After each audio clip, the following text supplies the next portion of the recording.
you look at what each side wants here, they're both looking for some leverage. And the sticking point, one of them at least, seems to be this idea of an in-person interview. What are as Kelly explained, what is the framing behind that? The Trump team wants questions on collusion only, maybe a question or two on obstruction. Special counsel wants to hear about it all.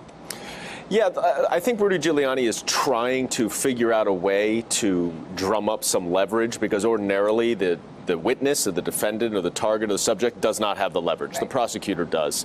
But because Bob Mueller is not talking and Rudy Giuliani is, he has the whole public domain to make all of his arguments, even though as a prosecutor, none of them make sense.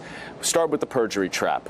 This is not a perjury trap under any definition of the word. Is it a perjury trap if you tell the truth? So the perjury trap looks at it from the perspective of the prosecutor, right, and the truth looks at it from the perspective of the witness. So the reason it's not a trap in any way, shape, or form is that they have legitimate questions to ask about an ongoing investigation. That makes it not a trap. Whether he tells the truth or not is really up to him. Thank you for checking out our YouTube channel.